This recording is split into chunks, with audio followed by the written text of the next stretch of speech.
প্রিয় জগন্নাথ বিশ্ববিদ্যালয়ের শিক্ষার্থীরা, আপনাদের সকলকে travelpost24.com থেকে স্বাগত জানাচ্ছি। আমরা আজকে ট্রাভেল পোস্টের মাধ্যমে জগন্নাথ বিশ্ববিদ্যালয়ের আস-সুন্নাহ ফাউন্ডেশন হল সেটি দেখাবো। যেটি দেখতে পাচ্ছেন এটি হচ্ছে আস-সুন্নাহ ফাউন্ডেশন। জগন্নাথ বিশ্ববিদ্যালয়ের প্রায় 700 শিক্ষার্থী বর্তমানে সেখানে আবাসিকই রয়েছেন। এইখানে প্রায় হচ্ছে 1000 শিক্ষার্থী এখানে আবাসিক হিসেবে তারা থাকতে পারবে এবং বর্তমানে 700 শিক্ষার্থী সেখানে থাকছে। এটি হচ্ছে ঢাকার কেরানীগঞ্জের হাসনাবাদের পরে পল্লী বিদ্যুৎ অফিসের পাশেই হচ্ছে এই ভবনটি, 10 তলা ভবনটি অবস্থিত। এখানে শিক্ষার্থীরা বাসের মাধ্যমে জগন্নাথ বিশ্ববিদ্যালয়ের যে সদরঘাট ক্যাম্পাস রয়েছে সেখান থেকে এখানে যাতায়াত করে। এই চমৎকার আয়োজনের জন্য আস-সুন্নাহ ফাউন্ডেশনের যিনি প্রধান রয়েছেন তিনি হচ্ছেন আহমদুল্লাহ হুজুর, তাকে অসংখ্য ধন্যবাদ জানাচ্ছি। দেখতে পাচ্ছেন কেরানীগঞ্জের যেই হাসনাবাদের যেই রোডটি 100 ফিট রোড, যেটি বসুন্ধরা রিভার ভিউতে গিয়েছিল এই রোডটি, এবং পানগাঁও যেই পোর্ট রয়েছে সেই পোর্টে হচ্ছে এই রাস্তাটির দিয়ে যাতায়াত করে। এই রাস্তাটির 100 ফিট চওড়া রাস্তার কাজ চলছে, সেই জন্য রাস্তাটি অপরিষ্কার অপরিচ্ছন্ন দেখা যাচ্ছে।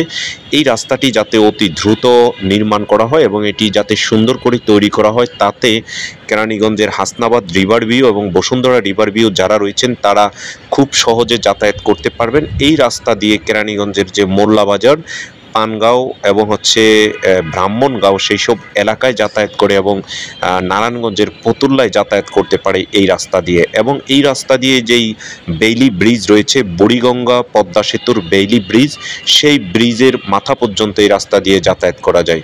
তো আমরা এই আস-সুন্নাহ ফাউন্ডেশন তাদের যেই উদ্যোগ রয়েছে, এখানে শিক্ষার্থীদের শুধুমাত্র ছাত্রদের জন্য এই হলটি, এখানে 3 বেলা 2 বেলা খাবার এবং সকালে নাস্তা প্রদান করে এবং সেটি নামমাত্র একটি টাকায় শিক্ষার্থীরা শুধু এখানে থাকে এবং এখানে নামাজের ব্যবস্থা করা হয়েছে। আমরা জেনেছি এখানে শুধুমাত্র মুসলমান শিক্ষার্থীরা থাকতে পারে, কিন্তু হিন্দু কিংবা অন্য ধর্মাবলম্বী কোনো শিক্ষার্থীরা এখানে থাকতে পারে না।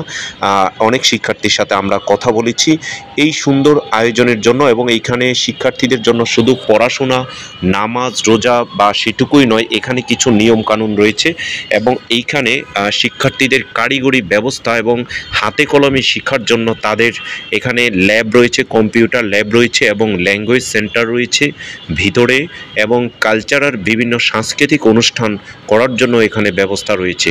এই শিক্ষার্থীদের জন্য অনেক সুন্দর একটি আয়োজন করেছেন।